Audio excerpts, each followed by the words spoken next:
Practicing the Holy Instant. This course is not beyond immediate learning unless you believe that what God wills takes time. And this means only that you would rather delay the recognition that His will is so.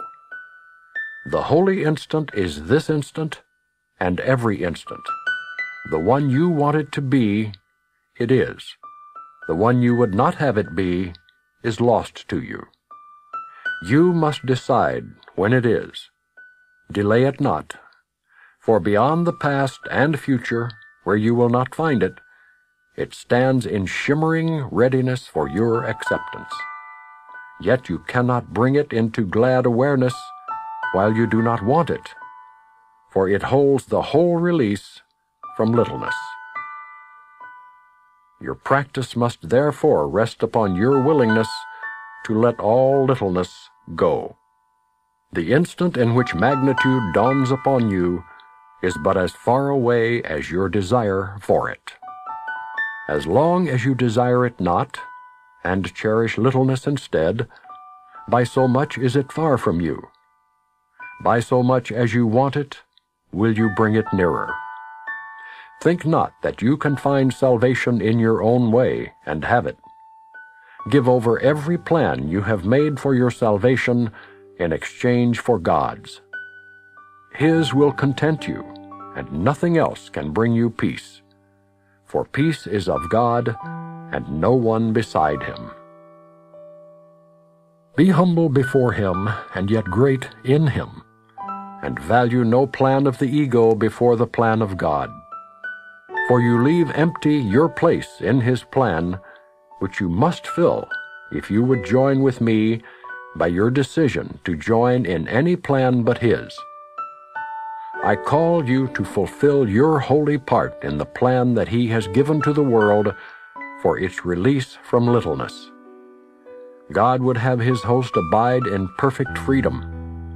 Every allegiance to a plan of salvation apart from Him diminishes the value of His will for you in your own mind. And yet it is your mind that is the host to Him. Would you learn how perfect and immaculate is the holy altar on which your Father has placed Himself? This you will recognize in the holy instant in which you willingly and gladly give over every plan but His. For there lies peace, perfectly clear because you have been willing to meet its conditions. You can claim the holy instant any time and anywhere you want it. In your practice, try to give over every plan you have accepted for finding magnitude in littleness. It is not there.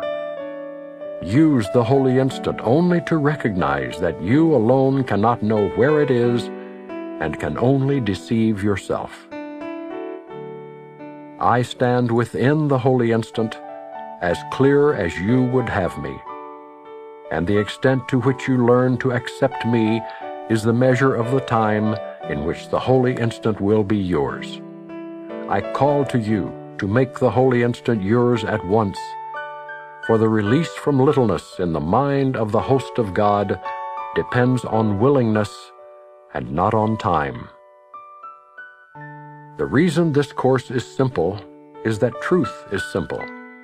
Complexity is of the ego, and is nothing more than the ego's attempt to obscure the obvious. You could live forever in the holy instant, beginning now and reaching to eternity, but for a very simple reason. Do not obscure the simplicity of this reason, for if you do, it will be only because you prefer not to recognize it and not to let it go. The simple reason, simply stated, is this: the holy instant is a time in which you receive and give perfect communication. This means, however, that it is a time in which your mind is open both to receive and give. It is the recognition that all minds are in communication. It therefore seeks to change nothing, but merely to accept everything. How can you do this when you would prefer to have private thoughts and keep them? The only way you could do that would be to deny the perfect communication that makes the holy instant what it is. You believe you can harbor thoughts you would not share, and that salvation lies in keeping thoughts to yourself alone. For in private thoughts, known only to yourself, you think you find a way to keep what you would have alone, and share what you would share. And then you wonder why it is that you are not in full communication with those around you and with God, who surrounds all of you together.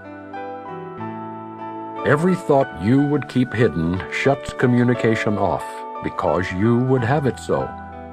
It is impossible to recognize perfect communication while breaking communication holds value to you. Ask yourself honestly, would I want to have perfect communication, and am I wholly willing to let everything that interferes with it go forever? If the answer is no, then the Holy Spirit's readiness to give it to you is not enough to make it yours, for you are not ready to share it with Him, and it cannot come into a mind that has decided to oppose it. For the holy instant is given and received with equal willingness, being the acceptance of the single will that governs all thought.